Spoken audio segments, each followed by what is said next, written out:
All right, we might make a slow start to thank those of you that have managed to join us on the hour. I think a few people will keep rolling in. We have just under 400 registrations for this webinar, which is fantastic, from people all over the world, including those in the US and Canada where it is the middle of the night. So I do hope nobody has dialed in from there and that you've registered so you can get the recording later. So this will be recorded and be put up on the website. For those of you in Australia, I would like to acknowledge the traditional owners of the land that you are on, elders past and present, and any Aboriginal or Torres Strait Islanders that might be joining us for the next hour. So I have been looking forward to this. In COVID land, this is kind of the only thing that I have to do now that I can't go to restaurants, hang in bars, or do anything social. So this is my favorite thing to do, and interview and speak to interesting people in our various systems doing important work to change the lives for people all over the world. So I want to introduce you to the two folks speaking today. We have Joe Taylor, the Chief Capability Officer with the Paul Ramsay Foundation, and Ravi Gurumurthy, damn it, I practiced it, Gurumurthy from Nesta, the new CEO of Nesta. I'll have each of them introduce themselves with their backgrounds rather than me do a very poor job of it, and describe a little bit about each of the organizations that they're running. And from there, we're going to get into the topic. If you would have any IT problems, please put it in the chat box.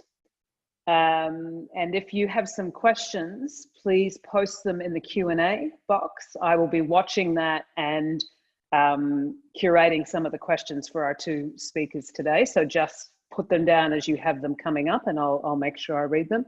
Can I go to the next slide for a second?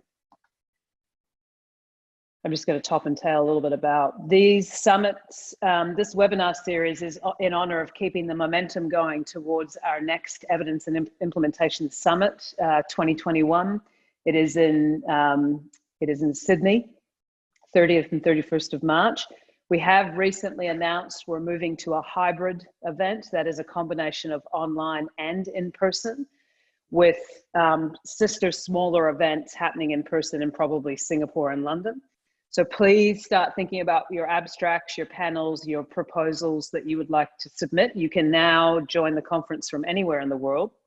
And we promise those of you that are joining online, we will make it quite the experience and not endless watching of presentations and not and you sort of falling asleep. So it's going to be dynamic, it's going to be great, it's going to be global, and with some sort of side in-person events. Can we go back to the original slide of the heading? So I will ask Joe to just introduce yourself first, Joe, your background, and a little bit about Paul Ramsay and what you guys are working on at the moment. Then I'll move to Ravi, and then I'll start with some of the questions. Thanks, Robyn, and thanks everybody. Quite frightening to see how many people are around today. I'd also like to acknowledge that I'm on the land of the Gadigal people of the Eora Nation, and pay my respects to elders past, present and emerging, and to any Aboriginal or Torres Strait Islander people who may be with us on the webinar. I've worked in philanthropy in the social sector for over 20 years, and I've been lucky enough to most of that to work in philanthropy, funding projects and organisations globally. But I feel exceptionally lucky that I've also been on the other side of the fence. So I've run organisations, I've started them up, I've closed them down, and so I feel like I kind of understand not only what it takes to fund, but also what it's like to receive funding, and sometimes the reporting and the restrictions that are around that. 4 years ago, I joined the Paul Ramsay Foundation, which is quite a young foundation in Australia, and we're also the largest kind of foundation. So I often describe how we're really trying not to be the toddler in the playground, kind of because of our size of our endowment and our distribution, but really we're at the beginning of the journey of how we can create impact in Australia. And we were about to launch a new strategy that we'd developed over 12 months just before COVID happened. And our directors made the really brilliant decision that we would put that to one side, we would respond to bushfires, COVID-19, and also how we could sustain our partners. And we also made the decision that we would boost our funding as well in response to kind of the crisis. So there's been heaps of learning over the last 4 years about how as a foundation we can try and find the right things to fund. And I'm super excited about this conversation because we often have conversations internally about what's our theory of action and impact and how does evidence and innovation fit into that. So thanks, Robyn. Fabulous, Jo. Ravi, if you could introduce yourself and also a little bit about Nesta for folks that might not be familiar. Thank you, Robyn. Yes, I'm Ravi Gurumurthy, and I'm the Chief Executive of Nesta. Nesta is the UK's innovation foundation.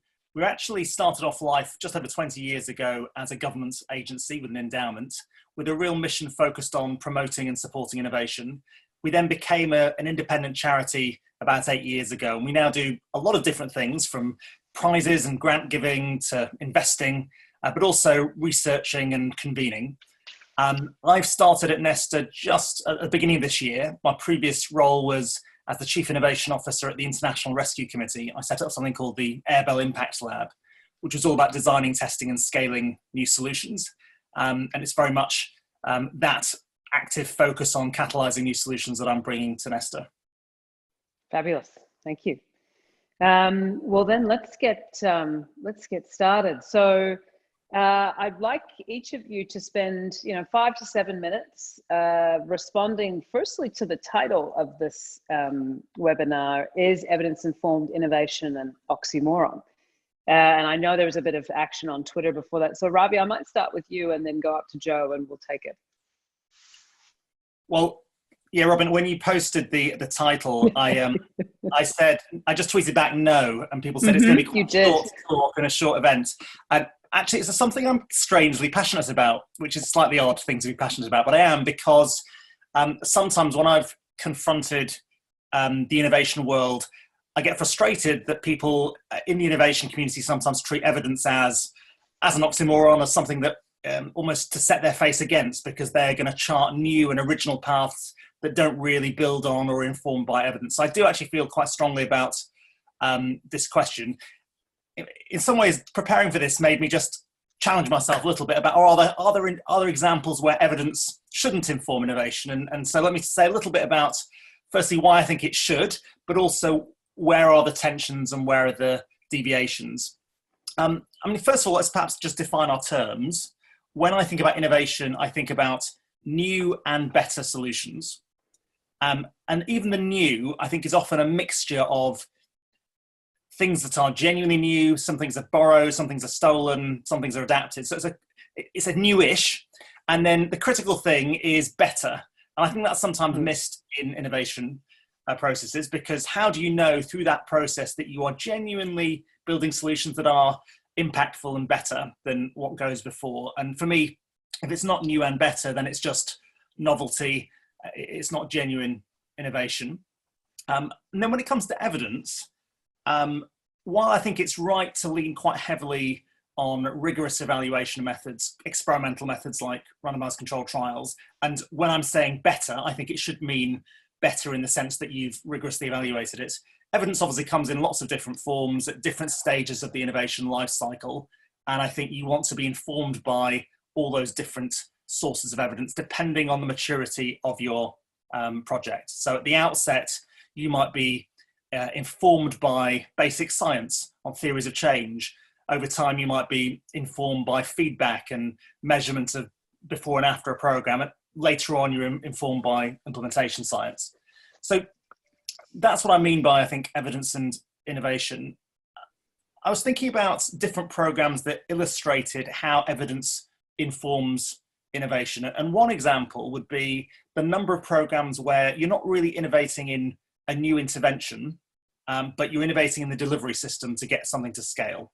And often when we talk about scaling and innovation, people go, well, that's just almost boring. That's just doing more of it, getting more money, rolling it out. But often the act of scaling involves quite a lot of innovation, particularly in challenging contexts that I've worked in before. So to give you one example, tackling malnutrition in South Sudan, when I was working on this in the International Rescue Committee, we weren't trying to reinvent Plumpy-Nut and how you diagnose and treat a child with malnutrition. What we were trying to solve for is how do you get children and families in South Sudan who might be 30 miles from a clinic, who might have to walk through wind and rain to get there, to actually have access to health treatment. And in many contexts, you've seen community health workers play that role rather than clinic-based care in other diseases, but it's very difficult in that context because you've got health workers who lack the literacy and numeracy to measure a child's arm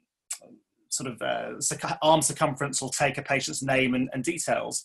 So in that context, we were creating tools like a color-coded measuring tape, a patient register with no names and letters to enable community-based delivery of malnutrition treatment. I think that's a good example of a delivery system innovation. Similarly, if I think about parenting programs, we conducted lots of rigorous evaluations of parenting programs which showed they did have an effect on reducing harsh parenting, but they were several $100s per person because they were based on small group tuition or one-to-one tuition. And therefore, what we tried to do is then innovate in the delivery mechanism and the dosage. And can you do some things digitally, some things face-to-face? Can you perhaps do things in slightly bigger groups? And that was really about, innovating in the delivery system and the dosage. I think that the second illustration of using evidence was where we're sort of inspired by evidence in an analogous situation, and that forms the basis of a newish thing in a different context. So one example would be lots of behavioural interventions are trying to draw on our insights into what works in shifting behaviour and then apply it in a different context. So one example that the Behavioural Insights team in the UK did, which is an organisation that's also span out of government, and Nesta owns a third of it. The interesting example early on in that organisation's history was applying the knowledge that when people know that other people do something, it tends to influence their behaviour. So when a letter was sent to people about their taxes, if you say that 9 out of 10 people pay their tax on time, that increased the speed with which people respond. And that's been an innovation that has helped speed up tax collection and fine and penalty collection in multiple contexts and countries now. But that was inspired by the behavioural literature in other contexts. Even in areas where you think that's real invention, that's real eureka moments, I think often it's building on existing evidence and solutions. So this week alone, there was a interesting innovation talked about in relation to solar PV. And it was a new coating that potentially can increase the efficiency of solar PV production, but actually involves coating a traditional cell rather than entirely inventing something new. So again, it's a lot of adaptation and building on existing work. I do think, however, and this comes to challenging my own thinking on this area, sometimes innovation really does involve challenging the evidence. So for instance, let me give you one example also in malnutrition, where there was an established protocol for treating malnutrition that was working, but based on lots of insights in the field, there was a sense that it could be different and we could actually create a new combined protocol that did things rather differently. And some people said, well, don't set your face against something that's working already, don't reinvent the wheel, but actually we designed and tested something, rigorously evaluated it, and it's more cost effective than the existing 2 protocols. It's simpler. Another example would be coaching interventions for teachers. And this was an interesting example whereby DFID at the time didn't even want to fund the evaluations in crisis-affected contexts because they said, look, we know that coaching works much better than teacher training. Giving people a drip feed of information rather than a one-off batch is much better. But as it happened, when we started to implement this in some crisis-affected contexts, the results were not good. In fact, they were negative. Our hypothesis was that sometimes the coaches were coming from inspector backgrounds and were not actually either great at role modeling how to teach well, but also had a slightly authoritarian mindset. And therefore we tried to then design a coaching platform that was virtual with a virtual coach. And so that's an example where even if we're setting our face against the evidence, it's quite useful to first test it and then help that lead to something else. Just one final thing on this, which is evidence is obviously not the only thing to consider in program design. And this is where I think it's important to not play top trumps and assume that this is going to be the only thing that determines program design. And one example would be, for me, again, in the teaching space, some quite technically sound and rigorous content that was produced when we were doing work in Tanzania. But while the teaching content and the teaching manuals are very good, they were just not user-friendly, and they were not engaging and inspiring teachers. And when we had designers engage with that content, it was more challenging than I thought, and more challenging than the technical folk thought, because it wasn't just about making something prettier and more digestible. It involved quite fundamentally changing the dosage and amount of information you give, and therefore changing the technical content. So I think that evidence-informed innovation is not just about rigorous evidence, it's about evidence from other sources, formative research, user feedback, that then has to blend into the design. So, I mean, I'll stop there. I think my main point is that sometimes innovation is just too detached from evidence. And, we shouldn't revel as innovators in ignoring it. We should use it as inspiration, either to build on the stuff that does work or fill the gaps in our knowledge. I haven't talked about a lot of the work I've done in things like violence reduction, or in trying to build evidence in productivity and economic change. And sometimes that's because we lack the evidence of what works in those areas, and the lack of evidence has inspired us to get involved. I have a quick, Joe, before we go, just a quick follow-up question, Ravi, because you've really done a nice job there breaking down all the different ways, innovation delivery systems, innovation in the adaptation of programs, innovation. What about, though, also innovation in the generation of evidence in the first place? So my hypothesis is a lot of the time, some of the time, the evidence community, the innovation community don't always sort of see them, innovation can turn its back on evidence. And there's a lot of complicated reasons for that. But one of them is sometimes the evidence generation is slow. If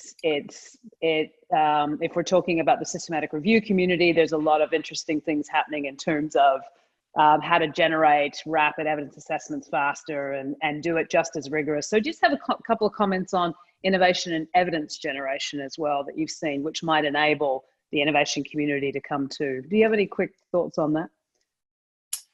Yeah, a few quick thoughts. One, if you look at the work of the Behavioural Insights team, they've done quite a lot of rapid RCTs and trying to make sure that they are not as rigorous as perhaps something that's been done over many years with a large field study, but it's good enough to inform the next stage of program design. So, you might do a rapid RCT to try to work out whether parents respond better to brain-based images to inspire them to do parenting programs or more fun messaging. And that's a really useful and more rigorous way of testing what works than just pure formative research. But obviously that's not about testing impact at large scale.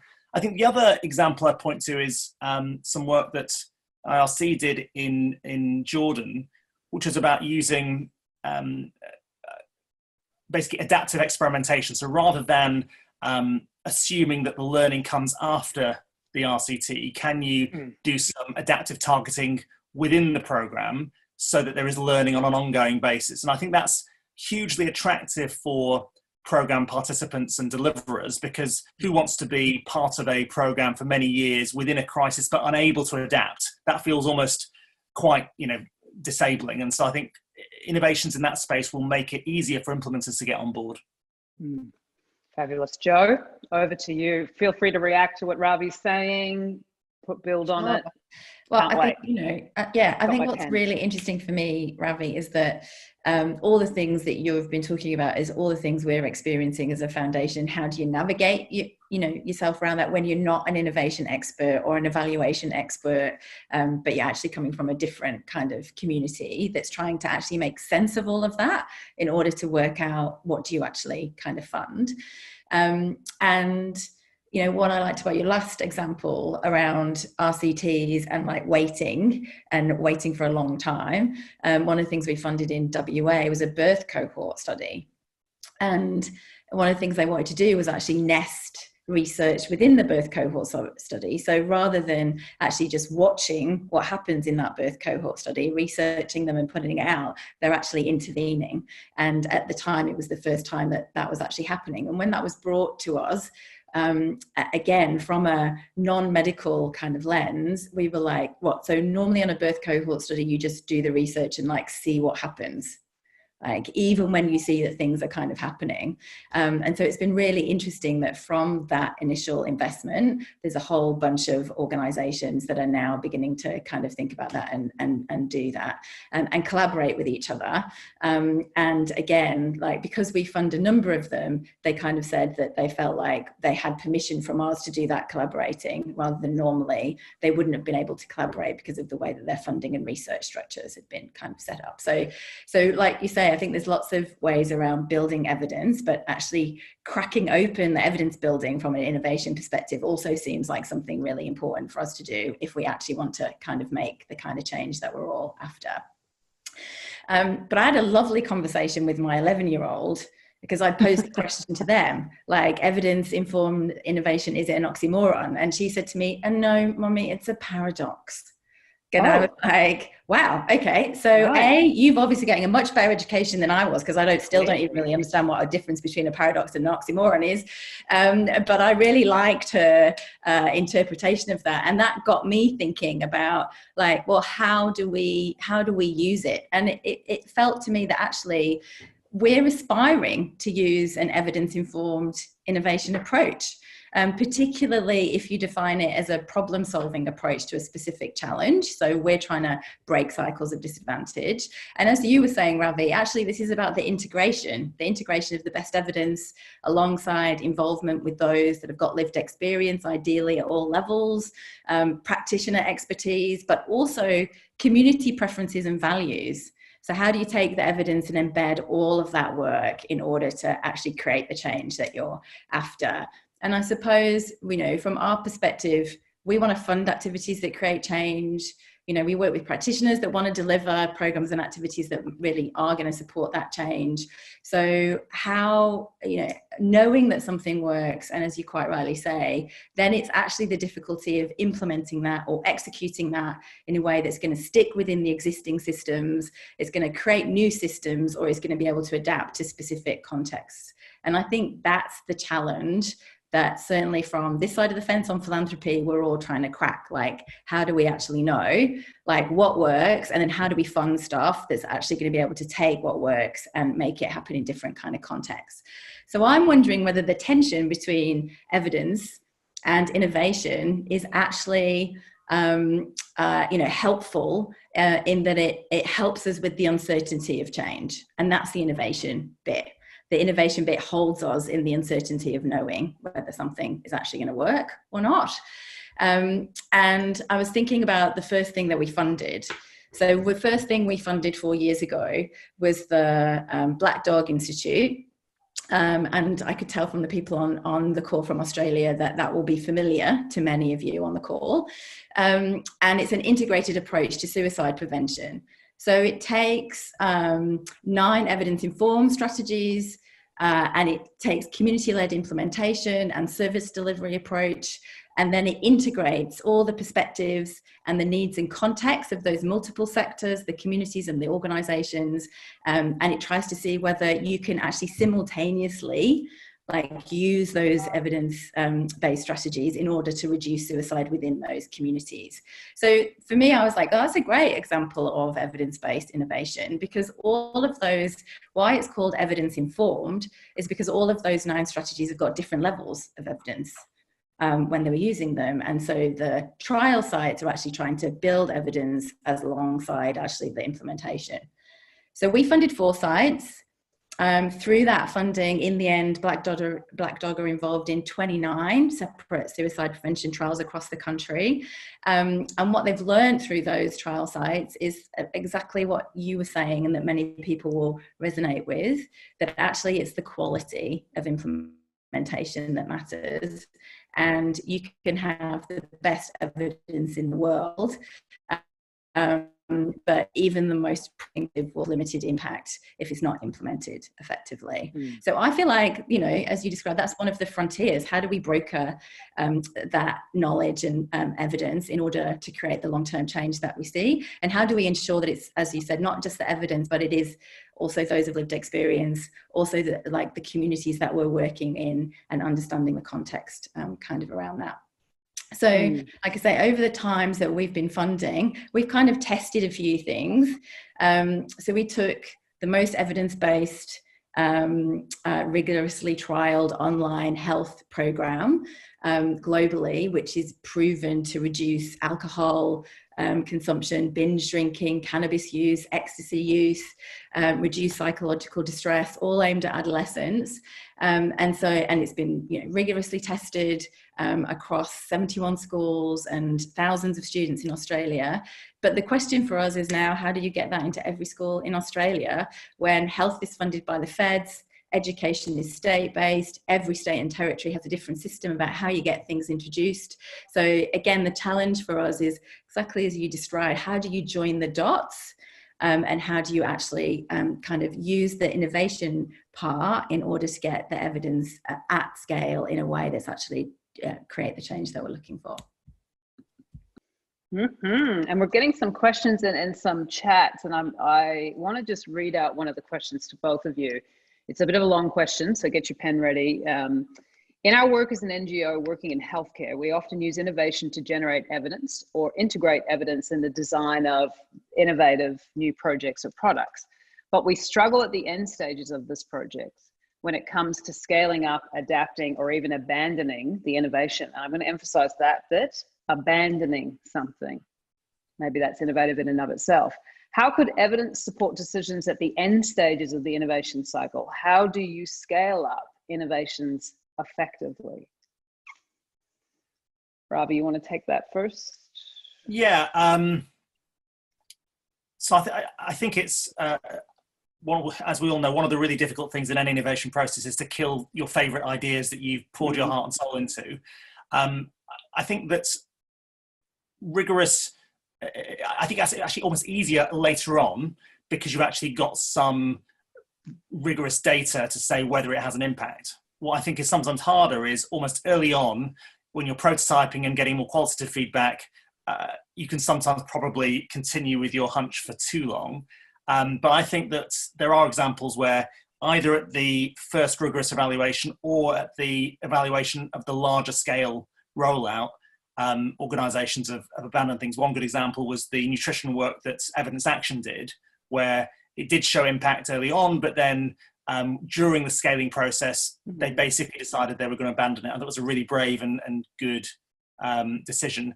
I think what becomes, I think it becomes harder when you're in the sort of implementation science stage where you're continually optimizing to make bigger decisions. But hopefully by that point, you've got enough confidence in the intervention to be sticking with it. Yeah, it's hard to, if you're iterating properly, you should be able to kind of improve on it. Jo, you want to take that? Well, the best example I heard recently was related to social impact bonds. And that's kind of new ways of funding things, as you all know, and focused on outcomes. And there was this program that was supporting people who come out of prison. And they worked out after about 6 months that actually through the evaluation process, that actually was creating more harm than good.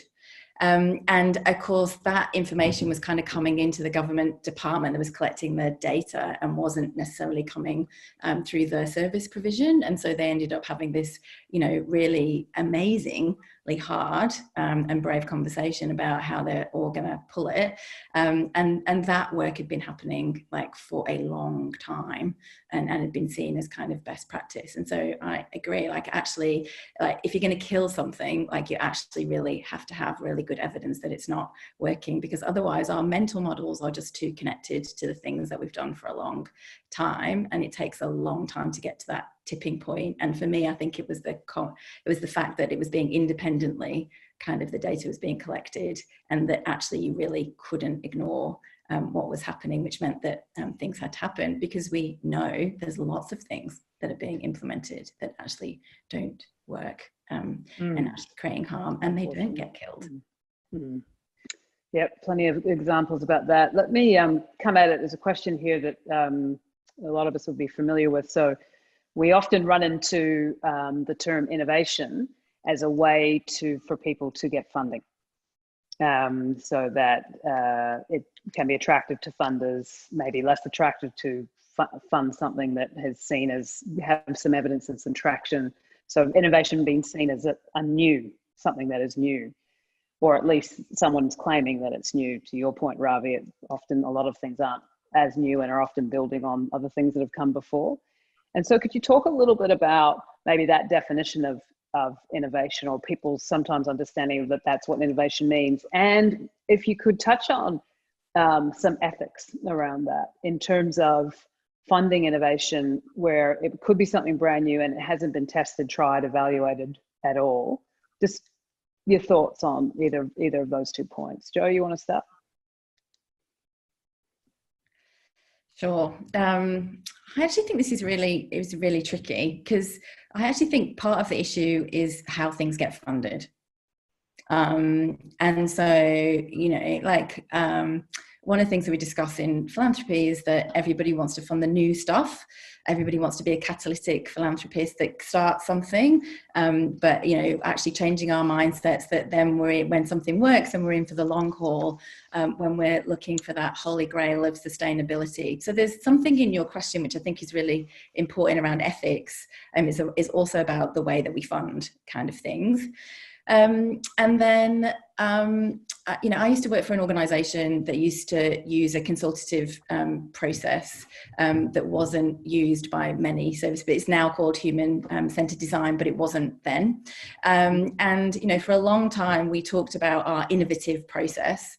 And although many other, if we were a domestic organisation, it was already being done in international development, but that was a way of ours also spreading the word of this way of working. So although we acknowledged that it wasn't new in other sectors, and that it was quite well known and it had kind of good evidence behind it, we did talk about it being new and got a lot of funding around it being a new process, because in the sector that we were working with, it was new.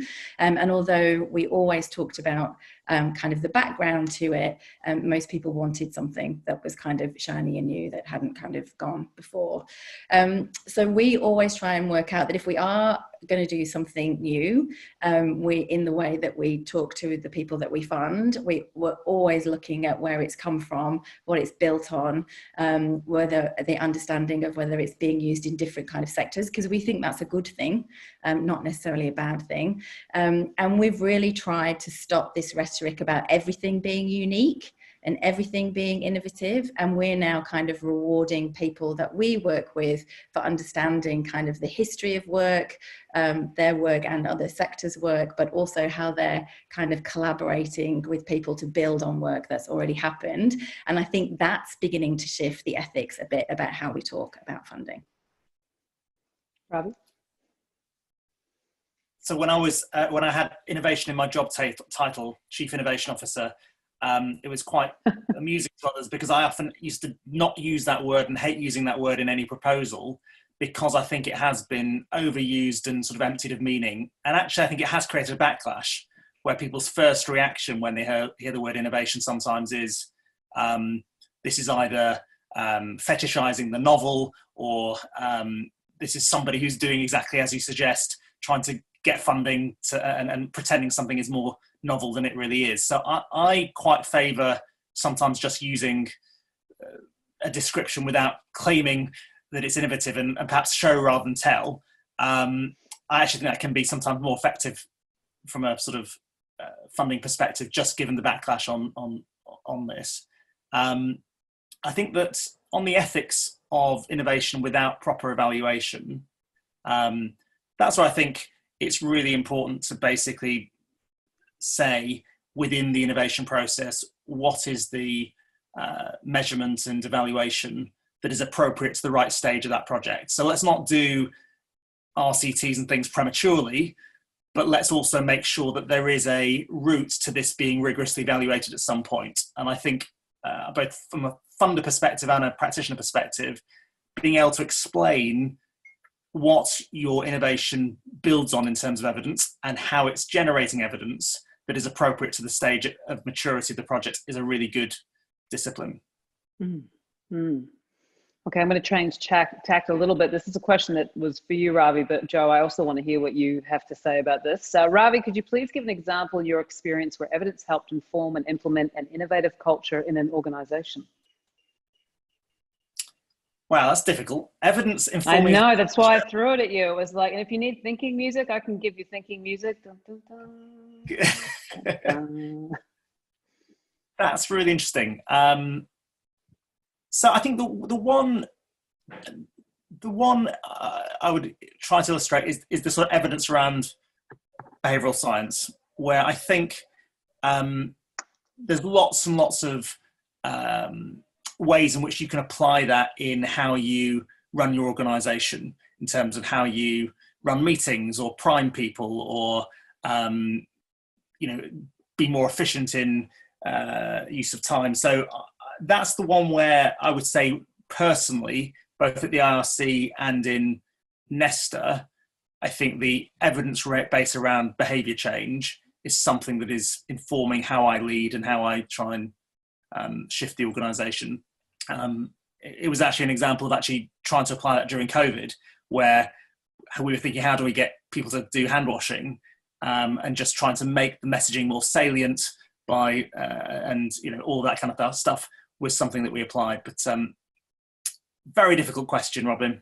So you're nudging people all over the place. Is that what's happening? You just got in there and you're just like nudging them to get things in on time?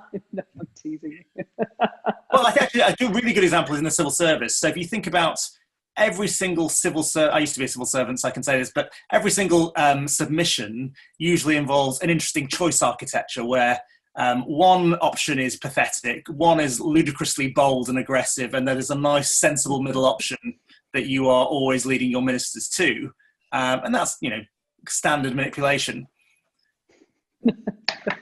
Joe, would you like to add to that? I love this question. I've got a slightly different. Congratulations, Marcello. I don't know whether it answers it, Marcello. So you can rate us out of 10. So I think actually, in the organisations I've worked, trying to implement an innovation culture has been hard, where we have an opinion of ourselves of experts on things. And I think this is where the balance is between being an expert in a particular field and using kind of evidence. So the most innovative organisation I've worked for was actually the one I was talking about before, where we had embedded in our practice human-centered design. And as we were commissioned to work with particularly marginalised groups on behavioural change, our whole process, understood what was happening from the evidence, but we didn't start thinking about solutions until we'd gone out and spoken to people who were experiencing the issue. And so I know we do it differently these days, but actually just that whole thing of listening to people and trying to understand what was happening from a technical perspective and a cultural perspective, and then involving them then in the how do we deal with this issue, and change your behavior? This is no surprise to any of you, that the stuff that they come up with, we would not have come up with. And so actually doing that consistently as a process, as a means, meant that we had super bright people who would read all the evidence, but they wouldn't jump to kind of conclusions, and they were always thinking about the users at the center of that. And so, I think it's about permission. I think it's about processes. And I think it's about expectation. Whereas in organisations I've worked for, where I'm being held as an expert in something, then there's a performative nature to that. And yes, I can read up but the expectation is that I'm going to have the answer to that. And I think the organisations I've worked in, where there's a really strong innovation culture, there's a culture of being able to say, I don't know the answer to that. How are we going to work on this in a collaborative way together? Mm. And sadly, I feel like that's really rare. Mm. Yeah. One other thing, Robyn, I'd say is that, again, in the International Rescue Committee, we had something called the Outcomes and Evidence Framework, whereby every single one of our programs had a theory of change, and we graded the degree of evidence in each of those areas. And we tried to also collect cost data for all of that. And what I think that did was give us a stimulus to say, where do we feel really confident and we just want to scale things versus where do we want to actually improve cost efficiency or build more solid evidence? So the evidence was a stimulus for where and how to innovate. Yeah, interesting. We had, I've got a follow-up question to that, but let me go to Chris's question. Again, just moving tact. There's a lot of questions and themes here, and I feel as an implementation person myself, I always feel like compelled to ask them, but I'm going to try. So there's a few people going, we've referred several times to the quality of implementation or innovation and delivery systems. And somebody's asked if you could just break down a little bit what you mean. I think, Joe, you in particular referred to it. What do we mean by the quality of implementation? Yeah, I mean, that's a great question. And for me, it's particularly this is informed by the organizations that we've been working with around this. Like, how do you take something that's, been in one site and take it to other sites? And they tell me that the strategies and interventions have to be informed by evidence, but they are adapted to the context and the needs of the communities, that there is engagement of the key sectors that you're working with, and they will be multiple systems and sectors. So in the example that we talked about earlier, so that would be health, education, media, first responders, justice, like community. Like, if you don't engage all of those sectors, like, then it means that you're not getting the whole picture. And I think particularly there was a point in Lifespan that they really felt like this was about simultaneous implementation and synchronized implementation, knowing that, the pace of implementation and how do you tailor that to the needs of the community. And then a really important thing is intermediary support. And this is something that the foundation is super interested in. Like, when you're working in multiple sites, like, how do you build the knowledge of the intermediary? So Black Dog would have seen themselves as the intermediary that was supporting the sites, so the sites could focus on implementation. But they did have, in place, it's called a backbone, but we've gone to a broader thing about implementation. And then knowing that you need dedicated regional partners if you're doing it, then like you need to build the capability of the workforce in the places that you're working. You can't fly in and out. And then the final one, of course, is data and evaluation, and how do you wrap all that around for decision making, and ultimately policy, to try and change kind of policy. So it's so multi-dimensional, and I'm definitely will have missed stuff, but for us, I think that's why this is so tricky, isn't it? Because actually, it is. If you go back and watch our first webinar, I think we were all, the three of us that wrote a book, were arguing about it. Ravi, what about you? So do you mind reframing the question or repeating the question, Robyn?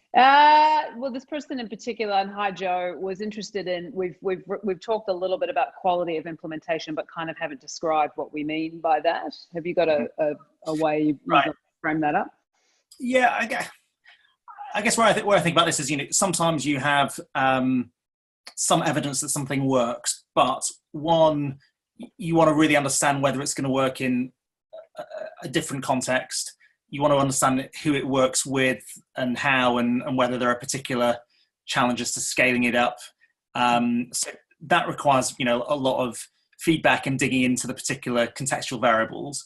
I think one of the biggest things I think about is, if you take an area in the UK like teaching practice, where the Education Endowment Foundation has done an excellent job in building a lot of rigorous evidence in what works in education, the translation of that into large-scale behaviour change by teachers on the ground is almost the next big challenge. And at the moment, we can't assume that you'll produce lovely research summaries that a few keen teachers will then inhale and then somehow even then practice. Yeah. Never mind the vast majority of people who won't. So for me, I think there's innovation there in how we translate evidence into action, and how we make it relevant and resonant for practitioners. Yeah. I'm going to change tack slightly. because I think this is an interesting question here. So what forms of political and institutional innovation are required for evidence to not only be used, but not misused? And I think given the two countries that we are in, we would have a fair bit to say about that. Ravi, you want to take that first? Yeah, it's a good question.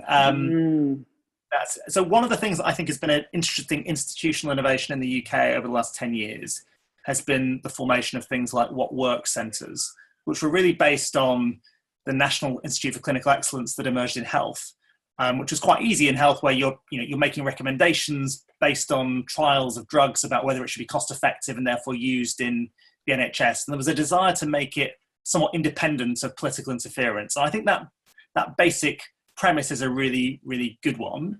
I think the challenge is, one, it costs a lot of money and it requires heavy endowment of money, and it's worked very well in one context like education, but it's not worked in others where they've been underfunded. But really, the really difficult thing is, how does that evidence actually inform political decision making when electoral cycles are short? There are incentives to suddenly shift blame or suddenly respond to an issue.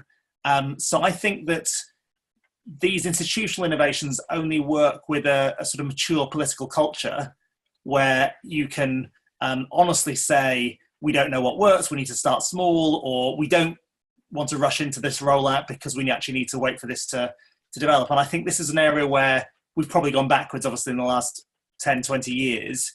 And it feels like the political discourse is less about what works and is less fact-based than it was. So I think this is where, institutional innovation, great, but it has to be located within a different political culture. Oh, it's kind of a bit depressing, isn't it? I think. I would agree. Like, we've got the rhetoric about evidence-based policy, but we actually struggle kind of about that. And there was this great. There was a bit of a movement around social return investment as well in Australia. It was like that seemed to be the piece of evidence that politicians particularly would listen, would read and kind of and make decisions around. But that's also kind of shifted too. So I think kind of to answer your question, I think, as Ravi said, it's almost like a return to the expertise of public servants. And understand, and actually I think in Australia with COVID, like we've seen a little measure of that, like the responses of JobKeeper and JobSeeker, that came out of the federal public service and has actually served us really well. And I think there's been, we're all quite excited that this particular global pandemic, both from a federal and a state perspective, that people have been listening to evidence in some areas and have been kind of responding to that.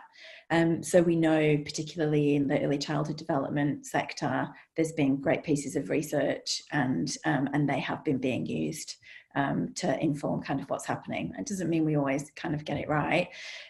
So I think in Australia, there's conversations at a kind of policy level that we're trying to work out, how do we hold that open so we can continue with that. So maybe, one of the good things about having a global pandemic is that people shift a bit and actually, they need different kinds of answers. And so then they look to the kind of evidence. But on the whole, otherwise, it has been quite difficult to get evidence in. And lifespan that I talked about at the beginning, one of the reasons why we ended up funding it is because they couldn't get funding from the government to do it. But actually our funding leveraged both state and federal government to kind of come in.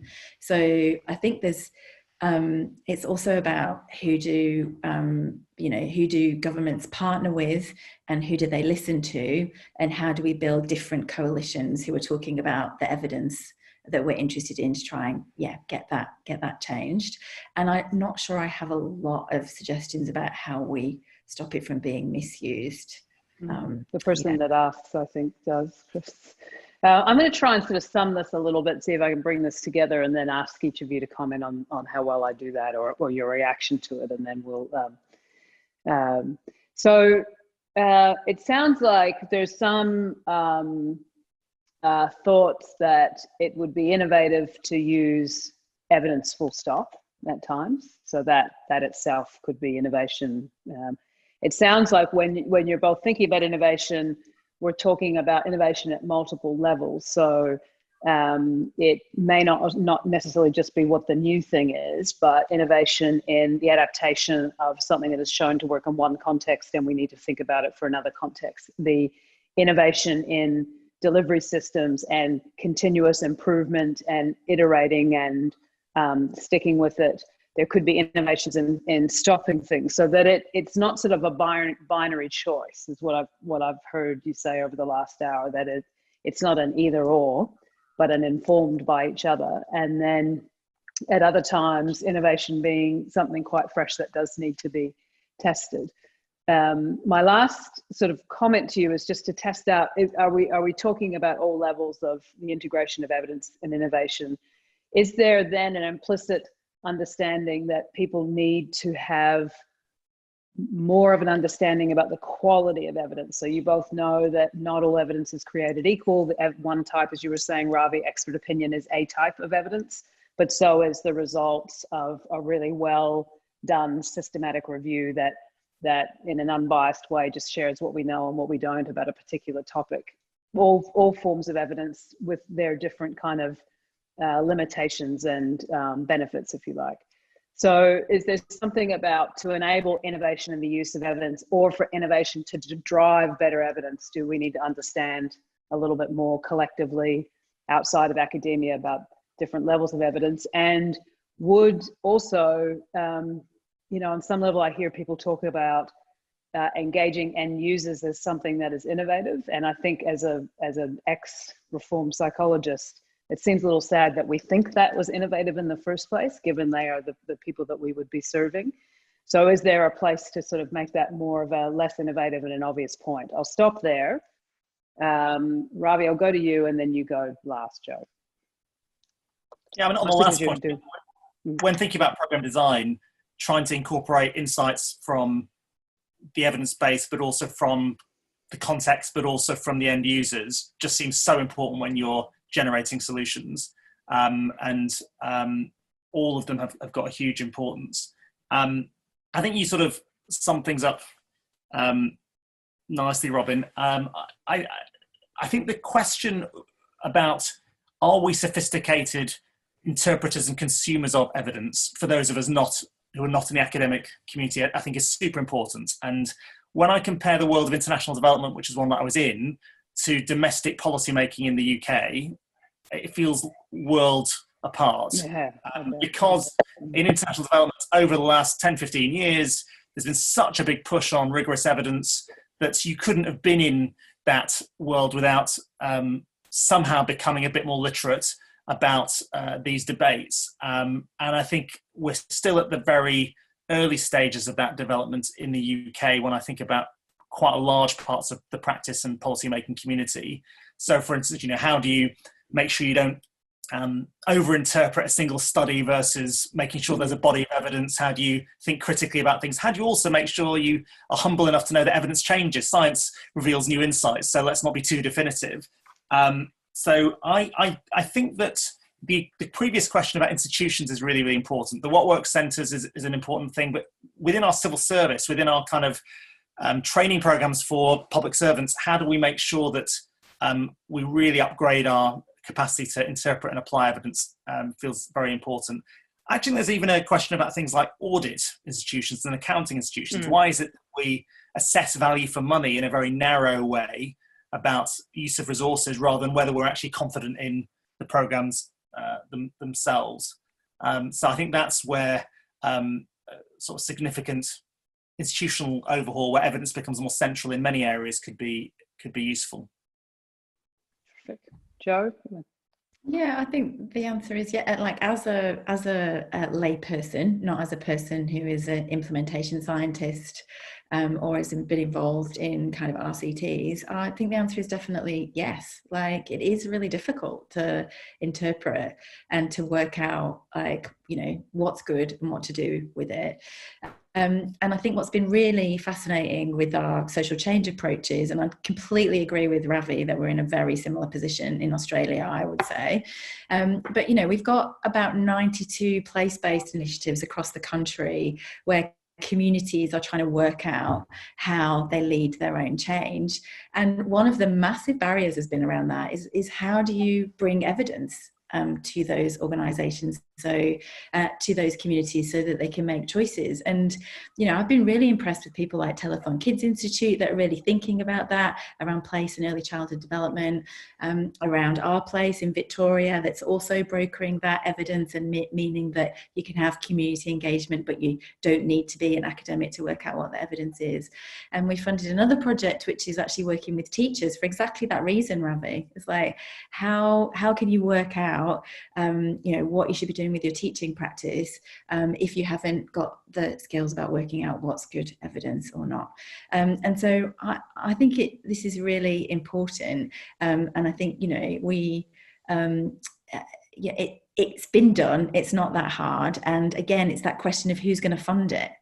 And how is that kind of going to work? So that brokering of knowledge piece, I think, really is that kind of the important bit that we get right next. Yeah. I'm going to read a fantastic quote here, and I just love this.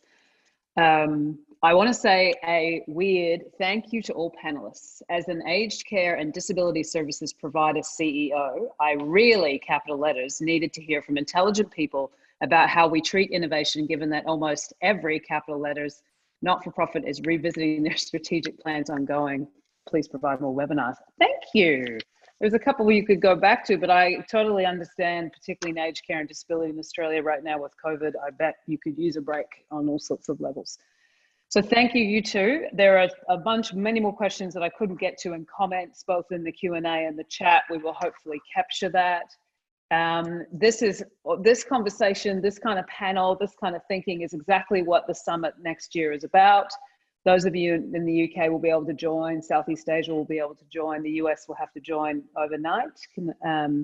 So please sign up to more of these webinars. You can watch them anytime. You two were terrific. We didn't even do any prep, so I thank you very much for being such experienced presenters on Zoom. And for those of you that are interested in the next webinar, a very good colleague and friend of ours at CEI, Renard, who's a hotshot up-and-coming behavioural and implementation scientist, and there's only a few of us that can claim both of those things in mental health intervention. So I'm going to interview Renard next month, and please join that. And thank you all very much for coming, and thank you, you two. And if we were like in one place, I'd give you wine or flowers or something, I don't know, chocolate. Or I'd have an unproductive day if that was the case, Robyn. Yeah, I'd like to see that though. Joe and I would mind. It's a very appropriate time for us. But thank you, everybody. We're going to very much. this off now. Thank you. Bye for now. Bye-bye. Bye.